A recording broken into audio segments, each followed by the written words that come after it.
बहुत बहुत स्वागत है दोस्तों आप सभी का। आज हम देखने वाले हैं क्लास 11 ज्योग्राफी का सब्जेक्ट जो है आपका, उसी का चैप्टर नंबर है ये 11, जिसका नाम है वायुमंडल में जल यानी कि वाटर इन एटमॉस्फेयर।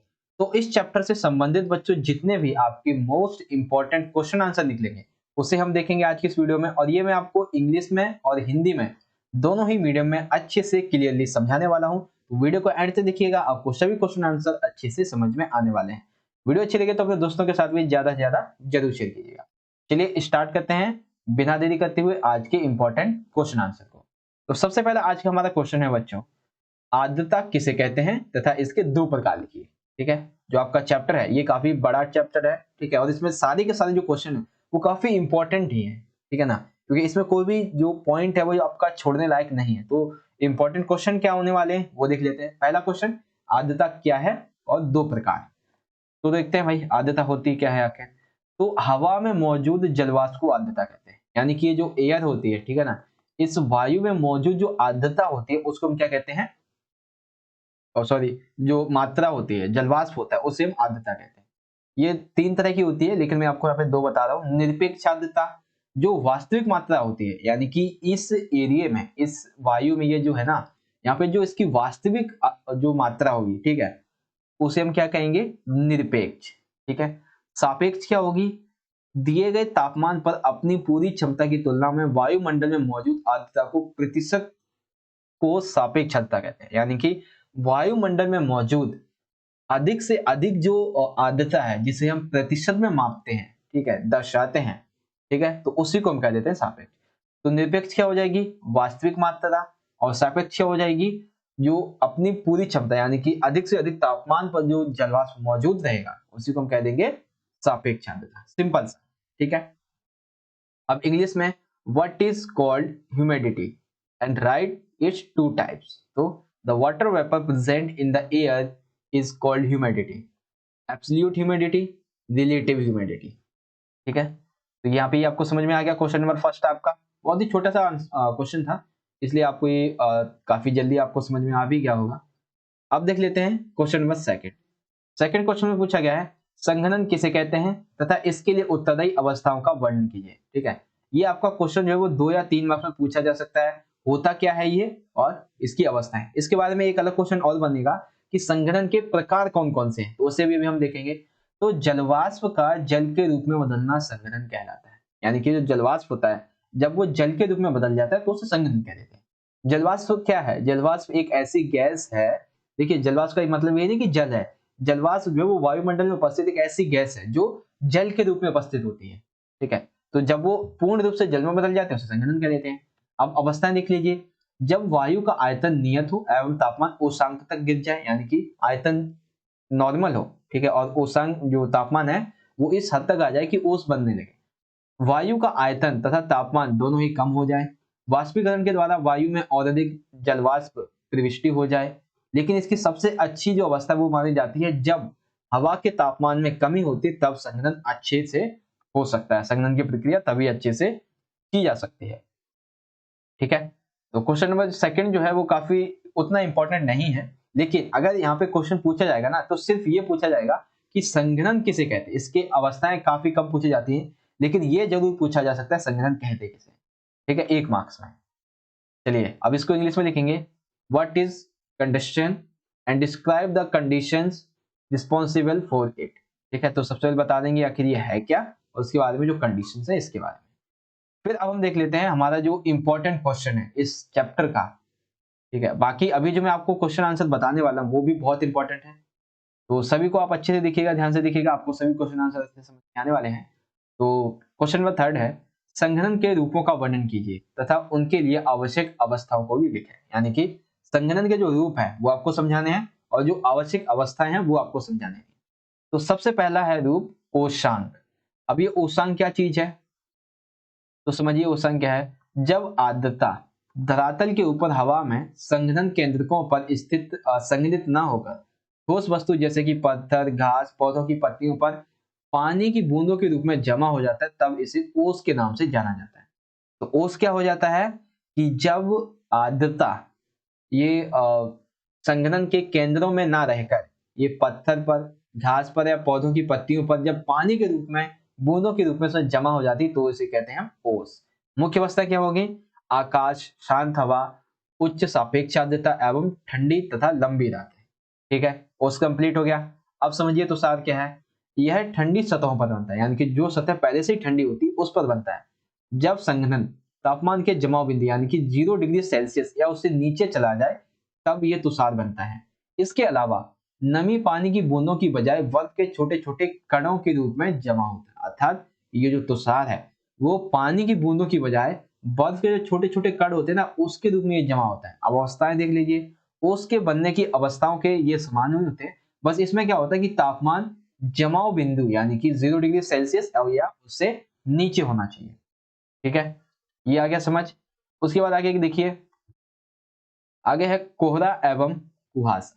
कोहरा एवं कुहासा जब बहुत अधिक ज्यादा मात्रा में जलवाष्प से लदी हुई वायु सहित अचानक नीचे की ओर गिरती है तब छोटे छोटे धूल कणों के ऊपर ही संघनन प्रक्रिया होती है। यह सतह या सतह के काफी निकट होता है। कोहरा तथा धुआं सम्मिलित रूप से बनते हैं और हम इसे धूम्र कोहरा कहते हैं। अर्थात कोहरा एवं कुहासा जो है इसका मतलब क्या हो जाएगा कि जलवाष्प से लदी हुई जो वायु है जब बहुत अधिक रूप में बहुत अधिक मात्रा में नीचे की ओर गिरती है तब क्या होती है, ये संघनन की प्रक्रिया के द्वारा सतह के काफी निकट आ जाती है। तभी इसी की वजह से क्या होता है, कोहरा एवं धुआं ये बनते हैं जिसे हम धूम्र कोहरा भी कहते हैं। बादल क्या है? बादल के ऊपर एक इंपॉर्टेंट क्वेश्चन आएगा, बादल के प्रकार के बारे में उसे भी समझेंगे। बादल जो है वो पानी की छोटी बूंदों या बर्फ के छोटे कणों सहित होते हैं।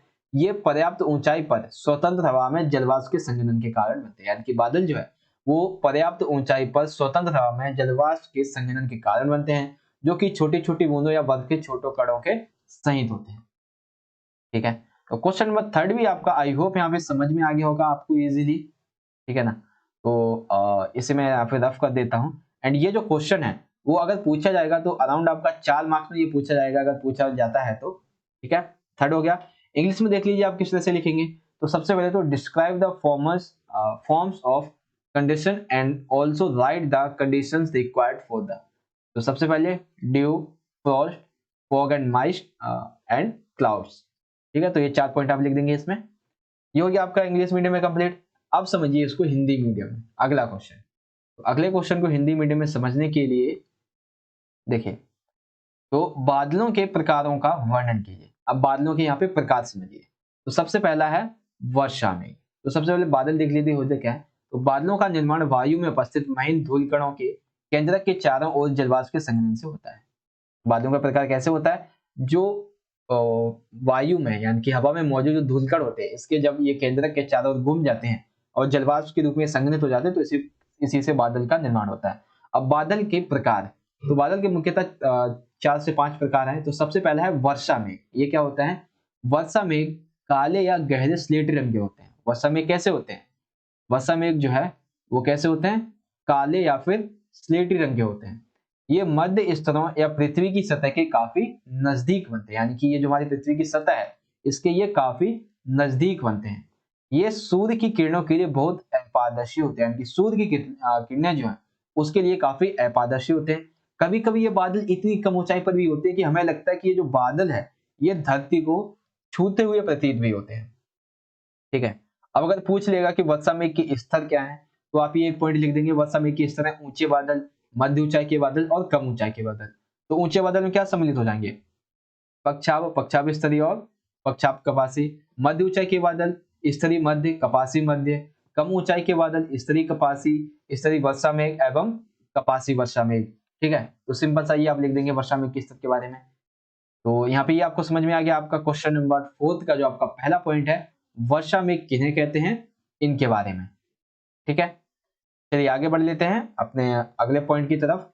अब देखिए यहाँ पे है कपासी मेघ और स्तरीय मेघ।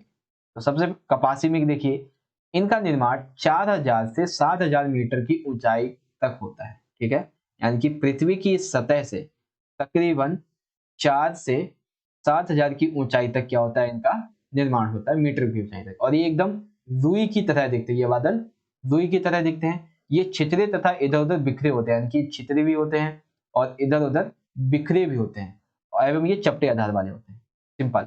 पक्षाम मेघ ये क्या होते हैं, इस एरिया से, यानी कि जो आपने अभी यहाँ पे देखा कि 7,000 तक की ऊंचाई तक ये बनते हैं, कौन से, जो आपके कपासी है। उसके बाद क्या बनता है, उसके बाद बनता है जो, एक सेकेंड, उसके बाद बनते हैं पक्षाम मेघ। इसके ऊपर क्या बनते हैं, पक्षाम मेघ। 8 से, ठीक है, 8 से 12 ये पतले होते हैं और बिखरे हुए बादल होते हैं। ये पंख के समान प्रतीत होते हैं, यानी कि जो आपने इस तरह के पंख देखे होंगे, ठीक है ना, ये उसी के समान प्रतीत होते हैं। ये हमेशा सफेद रंग के होते हैं, यानी कि जो बादल हैं, कौन से, पक्षा मेघ, ये हमेशा सफेद रंग के होते हैं। फिर आता है स्तरी मेघ। ये परतदार बादल होते हैं जो कि आकाश के बहुत बड़े भाग पर फैले होते हैं, यानी कि जो पक्षा मेघ है इसके ऊपर के बादल को आप स्तरी मेघ कहेंगे, यानी कि जो आसमान में जो बहुत बड़े स्तर पर बादल फैले रहते हैं उन्हें स्तरी मेघ कहते हैं। सामान्यतः या तो ऊष्मा के हाथ से या फिर अलग अलग तापमानों पर हवा के आपस में मिश्रित होने से बनते हैं, ठीक है। तो इनका निर्माण कैसे होता है, ऊष्मा के ह्रास की वजह से या फिर जो हवा है उसके आपस में मिलने की वजह से।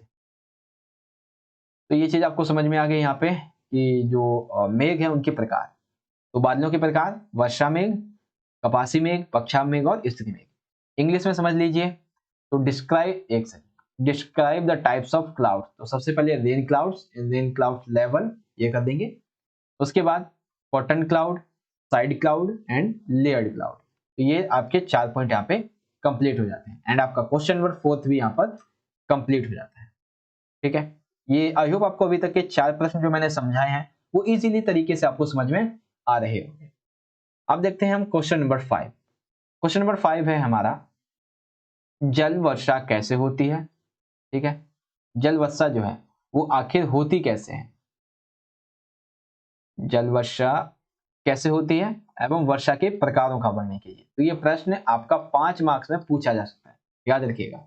जब किसी कारणवश जलवाष्प से लदी हुई वायु ऊपर उठती है और वह ठंडी हो जाती है और जलवाष्प संघनन करने लगता है, इस प्रकार जलकण पैदा होते हैं और वायुमंडल में उपस्थित धूल कणों पर एकत्रित होकर वायु में ही तैरने लगते हैं, अतः मेघों का निर्माण हो जाता है।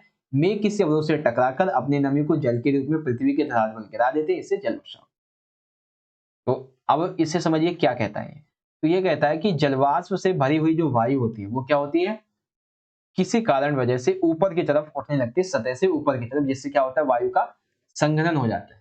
तो इसकी वजह से क्या होता है, उस वायु में क्या पैदा हो जाते हैं, जलकण पैदा हो जाते हैं और ये जलकण धूल कणों में एकत्रित होकर मेघों का निर्माण कर देते हैं और मेघ जो है वो आपस में टकराते हैं, उनमें नमी पैदा होती है, तो वही नमी जल के रूप में धरती पर गिर जाती है, इसे ही हम जल वर्षा कह देते हैं। सिंपल, ठीक है। समझ में आ गया आपको जल वर्षा क्या है। अब समझिए वर्षा के प्रकार। तो सबसे पहली है संवहनीय वर्षा। संवहनीय वर्षा क्या है, समझिए, जब भूतल बहुत गर्म हो जाता है तो उसके साथ लगने वाली वायु भी गर्म हो जाती है। हमें पता है कि ये जो स्थल है अगर ये हीट कर रहा है तो इसके साथ में ये जो एयर लग रही है, ये वायु जो लग रही है वो भी हीट हो जाएगी, सिंपल है। तो जब ये वायु गर्म होकर ऊपर की ओर उठती है, फैलती है और संवहनीय धाराओं का फिर क्या होता है, निर्माण होता है और ऊपर जाकर यह वायु ठंडी हो जाती है और उसके उपस्थित जलवाष्प का संघनन होने लगता है और जैसे संघनन होता है तो संघनन से कपासी मेघों का निर्माण होता है, जिससे घनघोर वर्षा होती है, इसे ही संवहनीय वर्षा कहा जाता है, ठीक है।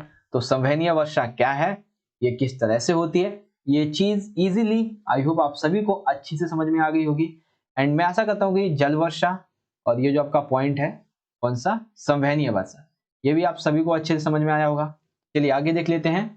तो इसको मैं अंडरलाइन कर दूं एक बार। संवहनीय वर्षा कंप्लीट हो गया।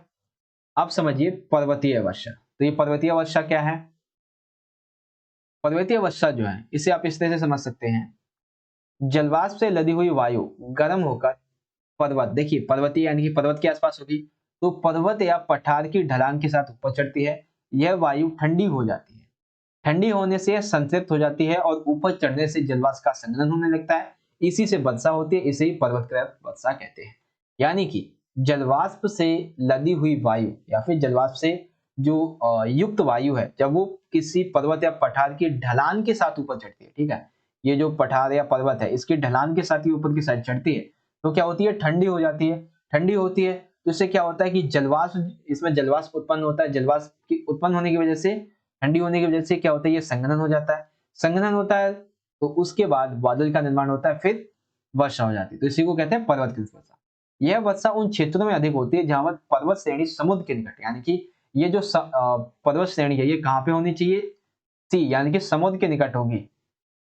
द्वीपवन भाग में स्थित क्षेत्र जिनमें कम वर्षा होती है उसे वृष्टि छाया क्षेत्र कहते हैं। यानी कि ये जो क्षेत्र है, जो पर्वतीय वर्षा के क्षेत्र है, ऐसे क्षेत्र यहाँ पर जहां पर वर्षा कम होती है उसे हम वृष्टि छाया क्षेत्र कहते हैं। ये पॉइंट अगर आप ना भी लिखें, ठीक है ना, ये वाला कौन सा पॉइंट, ये वाला पॉइंट अगर आप नहीं भी लिखते हैं, जैसे मैं अंडरलाइन कर देता हूं तो भी चलेगा, ठीक है। बस याद ये जरूर लिखें, यह वर्षा उन क्षेत्रों में अधिक होती है जहां पर पर्वत श्रेणी समुद्र के निकट या उसके समानांतर होती है। अब आती है हमारी चक्रवाती, यानी कि चक्रवात से उत्पन्न होगी, सिंपल है। तो चक्रवातों के द्वारा होने वाली वर्षा को वाताग्र वर्षा कहते हैं। अर्थात जो चक्रवातों के द्वारा जो वर्षा उत्पन्न होती है उसे हम चक्रवाती वर्षा भी कहते हैं, वाताग्र वर्षा भी कहते हैं। शीतोष्ण कटिबंधीय चक्रवात में उष्ण एवं आर्द्र वायु राशि हल्की होने के कारण शीतल एवं शुष्क वायु के ऊपर चढ़ती है। इससे गर्म पवन में उपस्थित जलवाष्प का संघनन हो जाता है और वर्षा होती है। ये बताया गया कि चक्रवाती वर्षा होती कैसे। तो शीतोष्ण कटिबंधीय चक्रवात जब इसमें उष्ण और आर्द्र वायु राशि यानी कि गर्म और ठंडी दोनों ही वायु राशियां हल्की होने के कारण ऊपर उठती हैं, तो शुष्क वायु, शीतल एवं शुष्क वायु जब ऊपर चढ़ती हैं तो इसमें जलवाष्प का संघनन होता है। जब संघनन होता है तो इससे वर्षा होती है। इसी वर्षा को हम कह देते हैं चक्रवातीय वर्षा, ठीक है। तो आपको समझ में आ गया पर्वतकृत वर्षा क्या है और जो चक्रवाती वर्षा है ये क्या है। ये चीजें सारी आई होप आपको अच्छे से क्लियर हो गई होंगी, ठीक है। पर्वतकृत वर्षा और चक्रवाती वर्षा। तो क्वेश्चन नंबर 5 आपका कंप्लीट हो गया। यहाँ पे इंग्लिश में समझ लीजिए, how does the water rain occur, describe the types of rainfall. तो सबसे पहले it is called water rain, तो इसकी जो डेफिनेशन है यहाँ से देख लीजिए। फिर है कन्वेक्टिव रेन, ये क्या चीज है, इसके बाद में 4 पॉइंट यहाँ पे लिखे हुए हैं। उसके बाद है माउंटेन रेन, ये क्या होती है, इसके बारे में 4 पॉइंट है। साइक्लोन रेन, ये क्या है, इसके बारे में भी यहाँ पे 4 पॉइंट लिखे हुए हैं, ठीक है। तो आई होप कि आपको ये जो चीज है वो अच्छे से समझ में आ गई होगी। अब चलिए आगे बढ़ते हैं। तो ये तो हो गया आपका क्वेश्चन नंबर 4 यहाँ पे कंप्लीट। अब देखते हैं हमारा क्वेश्चन नंबर जो सबसे आखिरी है, और ये प्रश्न काफी इंपॉर्टेंट है एग्जाम के पॉइंट ऑफ व्यू से। ये पूछा गया है कि वर्षा का वैश्विक वितरण का वर्णन कीजिए, यानी कि वर्षा जो है इसके वैश्विक वितरण को, वैश्विक स्तर पर ये वर्षा कैसे फैली हुई है, ये चीज आपको समझानी है। तो विश्व के अलग अलग स्थानों पर वर्षा वितरण असमान होता है। कैसे असमान होता है, तो ऐसे लिखेंगे। सबसे पहला, विषुवत वृत्त से ध्रुव की तरफ जाने पर वर्षा की मात्रा घट जाती है। यानी कि मान लीजिए अगर ये आपका विषुवत वृत्त और ये क्या है, ये ध्रुव है, तो इधर से आप जब विषुवत वृत्त से ध्रुव की तरफ जाते हैं तो वर्षा क्या होती है, वो कम होती चली जाती है। क्या होती है, कम होती चली जाती है। विश्व के तटीय क्षेत्रों में महाद्वीपों के भीतरी भागों पे अपेक्षा अधिक वर्षा होती है। यानी कि जो तटीय क्षेत्र होते हैं वहां पे महाद्वीपों के जो भीतरी भाग होते हैं उनकी अपेक्षा अधिक वर्षा होती है। विश्व के स्थलीय भागों में जो है वो वर्षा कम होती है, जबकि महासागरों पर वर्षा अधिक होती है।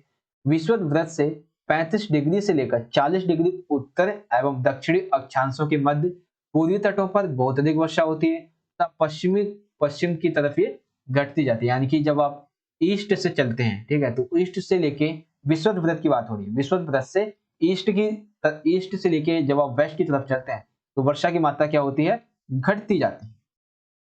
विषुवत वृत्त से 45 से 65 डिग्री उत्तर एवं दक्षिण के बीच पछुआ पवनों के कारण सबसे पहले महाद्वीपों के पश्चिमी किनारों पर वर्षा होती है। यह पूर्व की तरफ घटती जाती है। तो वर्षा का जो वैश्विक वितरण है उसे आप कुछ इस तरह से समझ सकते हैं, ठीक है। तो ये क्वेश्चन आई होप आपको अच्छे से क्लियर हो गया होगा कि वर्षा का वैश्विक वितरण क्या है। तो अब इसे इंग्लिश में देख लीजिए। तो इंग्लिश में लिखेंगे यहाँ पे, describe the global distribution of rainfall. तो किस तरह से लिखेंगे, first, second, third, fourth and fifth point. देखिए हिंदी मीडियम में आपको समझा ही दिया गया है और इंग्लिश में आपको सेंटेंसेस चाहिए तो वो मैं आपको प्रोवाइड करवा दे रहा हूँ, सॉरी। तो यहाँ पे हम कर लेते हैं अपना ये वीडियो खत्म, और सभी क्वेश्चंस को मैं आपको एक बार दोबारा से दिखा देता हूँ। इसके लिए मुझे जो है इस फिल्टर को क्लियर करना पड़ेगा ताकि आप सभी क्वेश्चन अच्छे से देख पाएंगे। चलिए फिल्टर क्लियर हो चुका है। अब देखिए सबसे पहले क्वेश्चन नंबर फर्स्ट, आर्द्रता। हम एक सेकेंड, हाँ, आर्द्रता किसे कहते हैं, इसके दो प्रकार। तो हवा में मौजूद जलवाष्प को आर्द्रता कहते हैं, निरपेक्ष आर्द्रता और सापेक्ष आर्द्रता। संघनन किसे कहते हैं, इसके लिए उत्तरदायी आवश्यकताएं, तो जलवाष्प का जल के रूप में बदलना संघनन कहलाता है, और आवश्यक दशाएं। इंग्लिश मीडियम में एक सेकंड यहाँ पे हाँ, इंग्लिश मीडियम में ये रहा, what is called humidity and right is two types. अब इंग्लिश मीडियम में है what is condensation and describe the conditions responsible for it. Third question है संघनन के रूपों का वर्णन कीजिए तथा उनके लिए आवश्यक अवस्थाओं को भी लिखें। तो सबसे पहली है ओस, फिर है तुषार, फिर है कोहरा एवं कुहासा, फिर है बादल। तो ये क्या है, ये प्रकार है, और इसके लिए अवस्थाएं देख सकते हैं, मुख्य अवस्थाएं, कोहरा एवं धुआं, ये अवस्थाएं हो जाएंगी। उसके बाद इंग्लिश में describe the form condition and also write the condition required for them. पहले dew, frost, fog and mist and clouds. ठीक है। फोर्थ, बादलों के प्रकारों का वर्णन कीजिए। तो वर्षा मेघ के स्तर, कपासी मेघ, पक्षाम मेघ और स्तरी मेघ। उसके बाद describe the types of clouds. तो rain clouds level, cotton cloud, side cloud and layered cloud. उसके बाद जल वर्षा किसे कहते हैं, तो यह है आपकी पूरी डेफिनेशन। इसके प्रकार, तो संवहनीय वर्षा, पर्वतकृत वर्षा एंड चक्रवातीय वर्षा। इंग्लिश मीडियम में how does water rain occur, describe the types of rainfall. तो यह है आपकी वाटर रेन की एक्सप्लेनेशन एंड कन्वेक्टिव रेन क्या है, ये चीज समझ में आई। उसके बाद mountain rain and cyclone rain. Then जो वर्षा है उसका वैश्विक वितरण, तो ये 5 पॉइंट आप लिखेंगे। उसके बाद इंग्लिश में describe the global distribution of rainfall, ये 5 पॉइंट आप लिखेंगे। तो इस तरह से वीडियो हमारी खत्म हो जाती है यहाँ पे।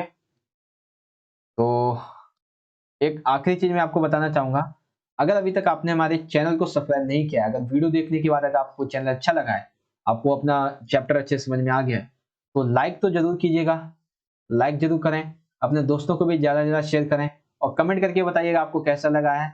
एंड अगर आपने इस वीडियो को अपने दोस्तों के ज्यादा से ज्यादा शेयर किया तो वो भी हमारे चैनल से और भी ज्यादा जुड़ सकेंगे। तो यहाँ पे वीडियो एंड करते हैं, अच्छी लगी तो शेयर करें सभी दोस्तों के साथ। मिलेंगे नेक्स्ट वीडियो में, तब तक के लिए बच्चों आप पढ़ते रहिए और अपना ख्याल रखिए। धन्यवाद। जय हिंद, वंदे मातरम।